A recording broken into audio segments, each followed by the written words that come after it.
पिछले वीडियो में हमने मैकॉले, गुरुकुल, जापानीज़ और फिनलैंड ये 4 एजुकेशन सिस्टम के बारे में बात करी थी और मैं जानता हूँ कि इन चारों में से जो आपको सबसे ज़्यादा पसंद आया होगा वो है हमारा गुरुकुल एजुकेशन सिस्टम। और आपके मन में ये विचार भी ज़रूर आया होगा कि काश भारत सरकार इस मैकॉले एजुकेशन सिस्टम को हटाकर उसकी जगह पर गुरुकुल जैसा एजुकेशन सिस्टम फिर से लेकर आए। तो दोस्तों मैं बता दूं कि भारत सरकार ने आपके इस विचार को सुन लिया, समझ लिया, आपकी इच्छाओं को जान लिया और इसीलिए जुलाई 2020 में हमारे भारत सरकार ने एक नई शिक्षा नीति लागू करी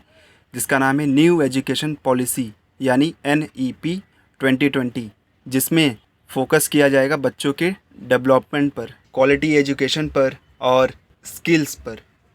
स्कूल के शुरुआती 3 साल तक बच्चों को प्ले एंड लर्न मेथड से सिखाया जाएगा और कोई भी एग्ज़ाम प्रेशर नहीं दिया जाएगा, जो कि बहुत ही अच्छी बात है क्योंकि बच्चे एग्ज़ाम से बहुत डरते हैं, इसलिए वो स्कूल आना पसंद नहीं करते। तो ये बहुत ही अच्छा स्टेप है जिससे बच्चों को स्कूल अपने घर जैसा महसूस होगा और टीचर अपने पेरेंट्स जैसे। दूसरी चीज़, स्कूल में जो भी शिक्षा दी जाएगी वो बच्चों को उनकी मातृभाषा में ही दी जाएगी ताकि बच्चे पढ़ाए जाने वाले सब्जेक्ट को बड़ी आसानी और बड़ी तेज़ी से समझ सकें, यानी कि बच्चों पर इंग्लिश थोपा नहीं जाएगा।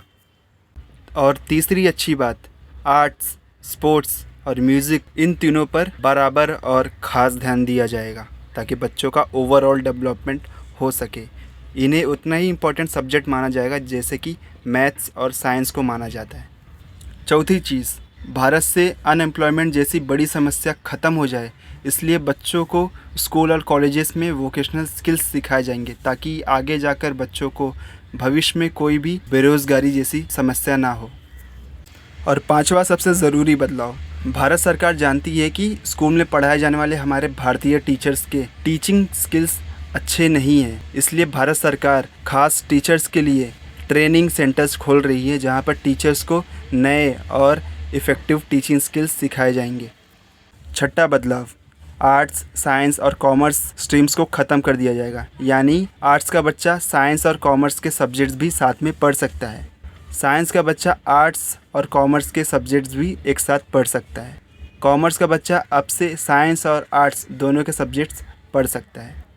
सातवां बदलाव, कॉलेज में पढ़ने वाले कुछ बच्चों को आर्थिक या पारिवारिक समस्या के कारण अपनी पढ़ाई को बीच में ही आधा अधूरा छोड़ देना पड़ता है और वो जब बाद में अपनी पढ़ाई को वापस कंटिन्यू करने आते हैं तो उन्हें फिर से फर्स्ट ईयर से पढ़ना पड़ता है, जिसके कारण उनका समय और पैसा दोनों वेस्ट हो जाता है। तो भारत सरकार ने उन बच्चों के लिए multiple entry multiple exit option लाया है। बच्चे जिस भी ईयर में अपनी पढ़ाई छोड़ दी थी वो उस ईयर से वापस कंटिन्यू कर सकते हैं, यानी अगर किसी बच्चे ने सेकंड ईयर में अपनी पढ़ाई छोड़ दी है तो वो फिर से सेकंड ईयर से अपनी पढ़ाई शुरू कर सकता है, उसे वापस फर्स्ट ईयर से पढ़ना नहीं पड़ेगा।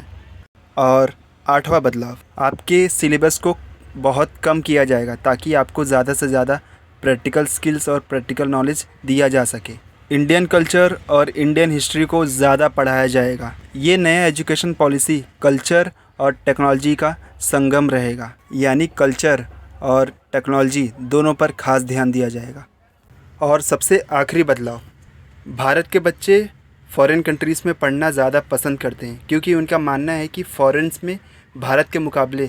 ज़्यादा अच्छी पढ़ाई होती है क्योंकि वहाँ का एजुकेशन सिस्टम भारत से कई गुना ज़्यादा अच्छा है, और जो कि ये बिल्कुल सही बात है।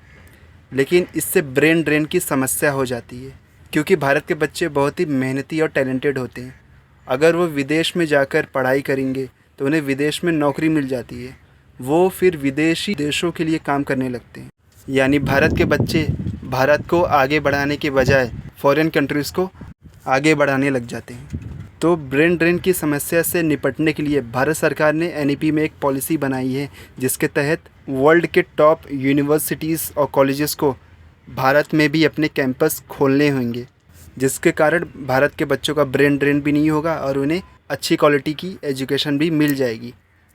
तो यही है दोस्तों हमारे न्यू एजुकेशन पॉलिसी के फीचर्स। दोस्तों ये वीडियो में बस इतना ही। आप नीचे कमेंट बॉक्स में ये बताइए कि आपको न्यू एजुकेशन पॉलिसी में कौन सा फ़ीचर बहुत अच्छा लगा और आप हमारे इंडियन एजुकेशन सिस्टम में और क्या अच्छे बदलाव देखना चाहते हैं। दोस्तों, आपको ये वीडियो बहुत अच्छा लगा ये बताने के लिए इस चैनल को सब्सक्राइब करें ताकि आपको ऐसे वीडियोस और भी देखने को मिलते रहें।